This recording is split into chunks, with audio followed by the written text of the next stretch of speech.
20 октябрь бүткүл дүйнөлүк саламаттыкты сактоо уюму тарабынан остеопорозго каршы күрөшүү күнү катары белгиленет. Дүйнө жүзү боюнча аялдар 35%, ал эми эркектер 25% бул дарт менен оорушат. Ошон үчүн ошол күнү атайын ошол белгилеп остеопороз деген күн деп атайын ошол арнап койгон. Мунун себеби бул остеопороз деген оорунун өзүнүн ошол адамзатка тийгизген мындай бир таасири өтө жогору, терс таасири деп коеюн. Көптөгөн адамдарды инвалиддикке алып келет, көптөгөн адамдарды майып кылып тиги дүйнөгө алып кетет да. Бул статистика бар, ошол эле бүткүл дүйнөлүк уюмдун статистикасы боюнча ар бир 4-чү орунда адамдардын инвалидностька жана өлүмгө алып келген оору ушул остеопороз болуп эсептелет. Ал эми бул сөөктүн морт болуп калуусунун себептери кандай деген сурообузга сөөктүн архитектура, строение, түзүлүшү жиш болот да, аябай калың жиш, катуу болот сөөк. Анын составында микроэлементтер бар, жанагындай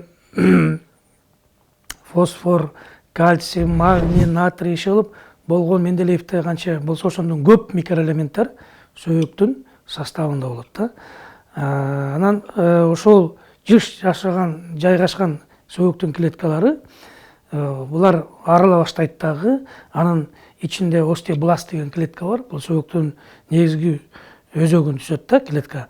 А остеокласт деген бул ага карама каршы антагонист, оппозиционный деп коелук. Мындайча түшүндүрүп айтканда бүгүнкү тил менен ошо клетканы жей турган клетка да остеокласт. Ошолор көбөйүп кетет дагы, остеобластты жеп, анан сөөктүн жыгыш жайгашкан архитектурасы, клеткалары арыла баштайт дагы. Мында жык жайгашкан неме, мында арасы ачылып, сөөк ачылат дагы. Анан сөөк ошол моментте өзүнүн биринчи массасын жоготот, жеңил болуп калат. Экинчиден сөөк морт болуп калат да. Анткени анын составында жана мен айткан клеткалар жок болот дагы. Микроэлементтер жуулуп, агып чыгып кетет кан аркылуу.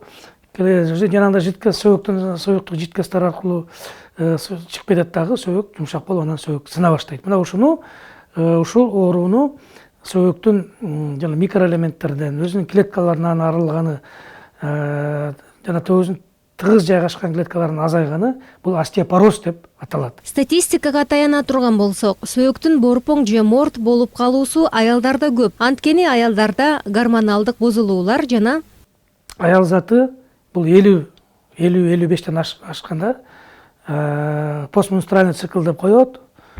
Ошондон ашканда аялдарда жанагындай эртерээк пайда болот да. Анткени аялдардыкы түшүнүктүү, бул канча жолу төрөйт, жанагындай гормоналдык микроэлементтик алмашуулар көп болот аялдын денесинде. Ошон үчүн аларда кальцийдин чыгып кетиши дагы мындай шарт түзүлөт да, ошол кальций микроэлементтер чыгып кетет дагы, сөөк батыраак жанагындай морт боло баштайт да, остеопороз боло баштайт. Эркектердики 65-70тен ашканда пайда болот да. Анан баары бир биз 70тен ашкандан кийин аял заты болобу, эркектер болобу, биз баары бир ошол остеопороз менен ооруйбуз. Ошого алып келет бизди. Бул эми каарылыктын дагы бир белгиси болуп калат да. Мына биз айтабыз го, адам денесинде бүт органдары канча мындай износ болуп, жанагындай жешилип, жанагындай чарчап калса, мисалы бүт жүрөк, башка ички органдардын бардыгы да, адамдын дагы сөөгү да ошого алып келет дагы, жанагы остеопорозго алып келет.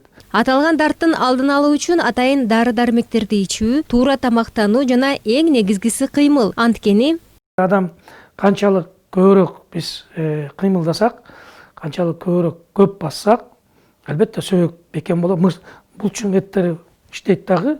Ошо булчуң эти аркылуу жанагы мышцага бекилген клеткалар аркылуу микроэлементтер, заттар сөөккө барат дагы, сөөктүн кальцийдин жана башка элементтердин чыгып кетишинен сактап калат дагы, сөөк бекем бойдон кала берет.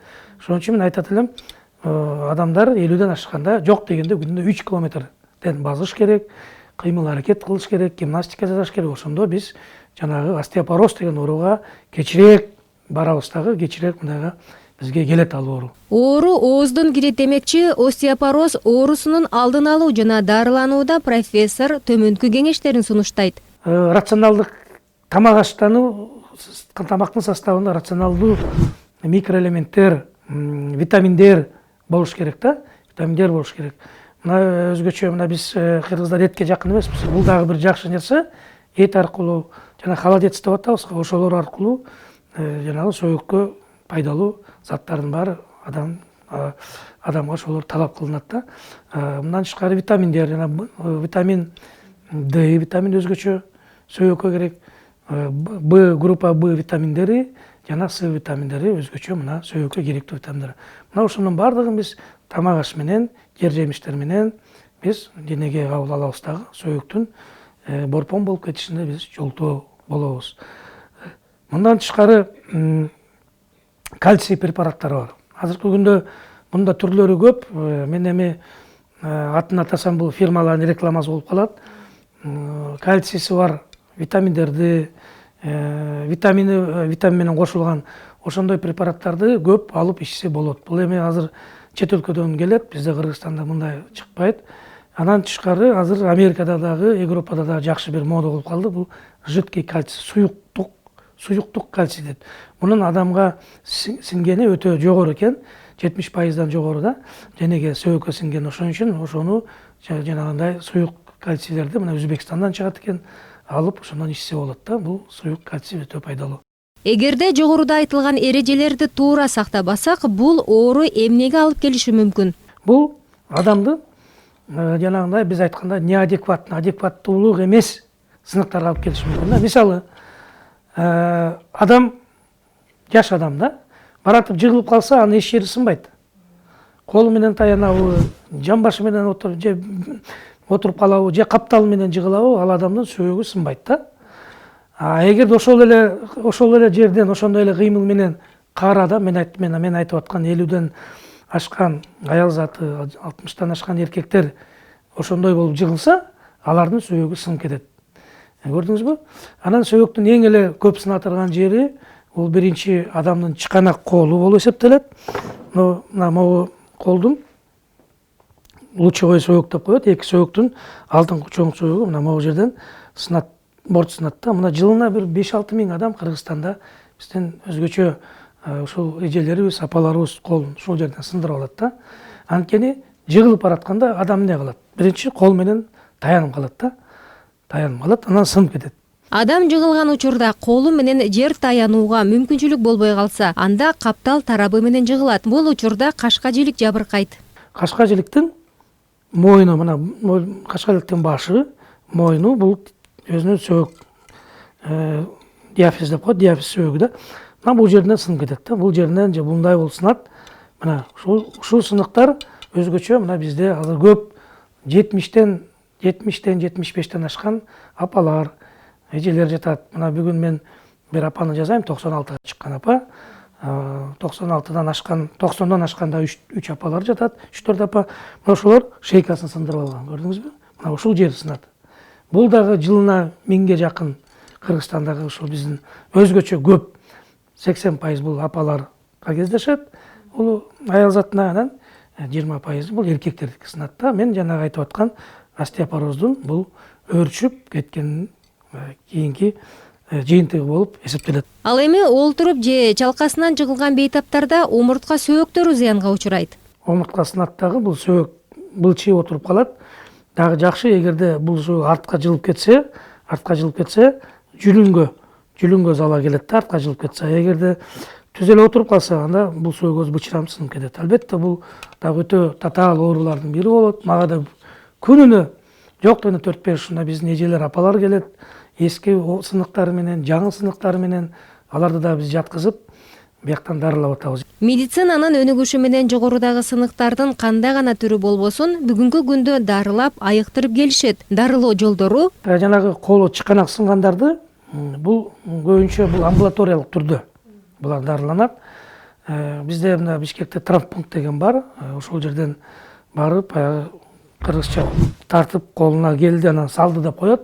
Ошондой методдор менен анан акыркы күнү биз колдонуп атабыз спицалар менен. Ордуна сынган сөөгүктү ордуна келтирип туруп, сөзсүз түрдө 2 спица менен экинчи сөөгүккө алып барып, жанагы биринчи сөөгүктү кадап коюш керек да. Ошондо биз айтып аткан жанагы сөөгүк ордуна келет дагы, кайра артка тайып кетпейт. Ошо менен 1 айдын ичинде бүтүп калат. Мына ушундай жол менен биз сөөктү бул сөөктү дарыласак болот. Анан таза эле болбой баратса, албетте биз азыр дүйнөлүк стандарт бар, методика бар, алдынан эле кесип туруп, бул жерден сөөктүн кесип туруп, ичине металлический титановый пластина менен жанагы сыныктардын баарын жамап, кадап, шуруптар менен бекитип, анан сөөктү калыбына келтиребиз. Мына бул эми колдук ун болуп эсептелет. Ал эми кашка жиликтин жаракатка кабылуусу өтө кооптуу дейт дарыгер. Анткени кашка жиликтин башы сынса, ал эч качан бирикпейт. Бул учурда Бул сынды деп коелу. Эми бул сөөк эч качан бүтпөйт, калыбына келбейт. Бул бир эле кары эле адамдардыкы эмес, жаш адамдарда дагы оңой менен бүтпөйт. Жаш адамдардыкы 40 жашка чейинкилери бир 20% бүтөт экен, 80% бүтпөйт экен. Ана 40тан ашкандан кийин 100% бул эч качан жабышпайт, бүтпөйт. Анткени бул жерде жанагы баруучу азык зат, алып баруучу кан тамырлар жаш өткөн сайын кургап, соолуп, баягы дарак соолгансы эле кургап, соолуп, чирип кетет дагы, питание барбайт. Анан албетте тамак аш барбаган жиликтин башы жанагы мен айткан борпоң болуп, остеопороз болуп, клеткалары арылып, сөөк клеткалары анан бат эле сынууга алып келет экен. Мына ошентип бул жер дагы сынгандан кийин буну эмне кылыш керек? Буну дүйнөлүк бир стандарт бар. Муну биз мына 15 жылдан бери ушул стандартты колдонобуз. Бул Америкада башталган. Мен ошол Америкада американский академия бар, ортопедтер академиясы. Ошол жерде мүчөмүн. Америкалык ортопедия академиясында жыл сайын барып биз катышып турабыз. Жыл сайын бир 2 жумага барып, окуп, ошол жерден көп нерселерди үйрөнүп, ошол америкалык технологияны биз алып келип атабыз да. Дүйнөдө эң күчтүү ортопедия, травматология бул Америкада болуп эсептелет. Дүйнөгө ошол Америкадан тарайт көп жакшы нерсенин бардыгы. Биз дагы ошол Кыргызстанга алып келүүгө аракет кылабыз. Кандай стандарт? Америкада мындай 6 сааттын ичинде, 6 саатка жеткирбей 90го чыкты, 100гө чыкты, атабы, апабы келип түшкөндө бул жиликтин башын алып ыргытат дагы ордуна жанагындай биполярный протез коет. Биполярный протез коет. Ошол протезди коюп туруп, анан кийин экинчи күнү тургузат дагы баягы ата менен апаны бастырып ийет да. Эмне үчүн андай тез аранын ичинде? Анткени кары адамдардын бир эле күн жатып калса төшөктө, бул алар үчүн өтө чоң минус. Ар бир күн алар үчүн минус болуп эсептелет. Артка кеткен минус да. Ошон үчүн алар канчалык тез бутуна тургузуп базып жүргөн адам, албетте. Жүргөн адамды канчалык бутуна тез тургузуп, канчалык тез бастырсак, ал адамдар ошо менен базып кетет дагы көп жылга чейин жашаганга биз ага шарт түзүп беребиз. Эгерде жатып калды, ар бир күн айтып атпаймынбы, кошулган күндөр минус болуп кетет дагы, кайра плюска алып келиш үчүн, кайра тургузуш үчүн өтө мындай кыйын болуп калат да. Ошон үчүн бул тактиканы биз дагы колдонуп атабыз. Албетте биз эми биринчи күнү жасагандар бизде аз, түшкөн күнү көбүнчө бир 2-3 күн өтүп кетип атат. Анткени туугандары менен сүйлөшүш керек. Эми кыргызда ошондой да. Бирөөнү айтсаң, мен тиги акылдашайын дейт, бир туугандар менен дейт. Анан кийин туугандар менен дейт. Анан расписка жазып бергиле дейбиз. Эми ал стандарт кол коюп бериш керек. Биз макулбуз. Эми кары адам деген кары адам. Анан ал жерде букет болезньде толтура.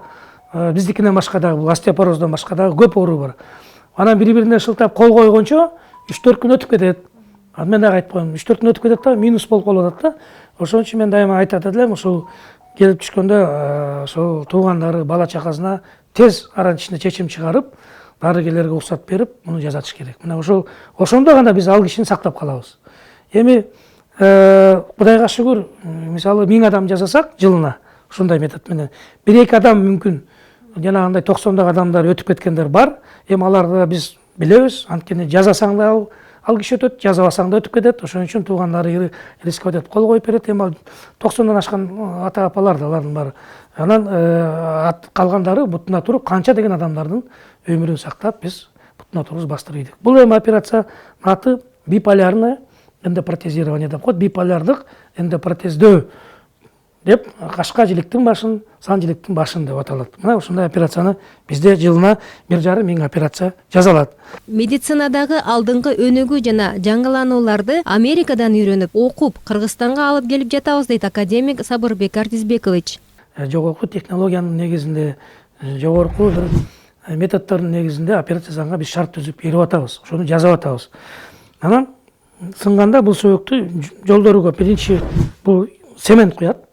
Могу тешип туруп, могу жерден сөйөктүн артынан кеспей эле, операциясыз жол менен эле тешип туруп эле барып, бул сынган жерди атайын баллончиктер болот. Могу сөйөк отуруп калса, мындай сөйөк отуруп калса, мына кысылып калат да, ичине баллон менен көтөрүп туруп, анан кийин баллонду үйлөп туруп, анан ичине цемент куюп коебуз да, артынан цемент куюп койгондо омуртка өзүнүн калыбына келет дагы, бекем болуп, баягы оору кетет. Бул биринчи, экинчи, эгерде сынык сөйөктөр эми көбүнчө бизге биринчи эле күнү келбейт, айыл жактан, райондордон келет, аймактардан келишет да, кечигип келет, 2 ай 3 ай өтүп кеткенде биз андай операция жасалганга туура болбой калат дагы. Биз беркинде операция жолу менен жасайбыз да. Ооруп аткан омуртканы, могу жаракат жарылып кеткен болбогон омуртканы алып туруп ордуна титандан, металлический титандан жасалган атайын омурткаларды алмаштырып атабыз. Мына омуртка алмаштыруу деген операция ушул. Бизде дагы жылына бир 200-250 операция болот. Омурткаларды алмаштыруу, же болбосо омурткалардын ортосуна титановый кейжден коебуз. Мындан да бир 300га жакын операция жасалат бизге. Атайын жанагы титан, никель кейжлер менен кармап, баягы алдына омуртканын астына опораны түзүш керек да. Анткени омуртканы экиден бөлүктөн турат да. Бул алды, курсагы, адамдын курсак жагы, бул арты да. Ортосундан жүлүн өтөт. Анан бул алды жагы, могу тело деп коет, 80% жүктү, адамдын жүгүн омуртканын алды жагы ээлейт да. Ошон үчүн биз алдына опора түзбөсөк, карматпасак, тиреп омуртканы, бул омуртка анда чыдабай адамдардын бүктөлүп калган апаларды көрүп атпайбы айылда. Ошондо бүктөлүп калат дагы, бара-бара бутуна өтүп кетет, бутту жүлүндү кысып калат да, эки буту иштебей, анан шал болуп ошо менен кете беришет. Ошондой жолду алып келбеш үчүн биз дагы айтып коеюн, дүйнөлүк стандарттагы, америкалык стандарттагы операциянын негизинде биз өзүбүздүн жарандарды дарылап атабыз. Омуртка сөйөктөрүнө коюлуучу титан жана башка заттар бейтаптын организмине туура келбесе же аллергиялык реакциялар пайда болсо, анда бейтапка кандай жардам көрсөтүлөт деген сурообузга кабыл албаган учурлар болот. Мисалы 1000 адамдан бир 2 адам болушу мүмкүн. Мындай индивидуальный непереносимость деп коет. Ар бир адамдын өзүнүн баягы ал адамга жукпай аллергия. Эми көрүп атпайсың, саатты деле тагынса кээ бирлер аллергия болуп кетип атпайбы? Саатка эле, алтын саатка дагы аллергия болуп атат да. Башкасын айтпай эле коеюн. Алтын билекке аллергия болуп атат. Ошол сыяктуу эле темирге дагы аллергия болгондор бар. Дени сак улут бул күчтүү мамлекет. Ден соолукта болуңуздар.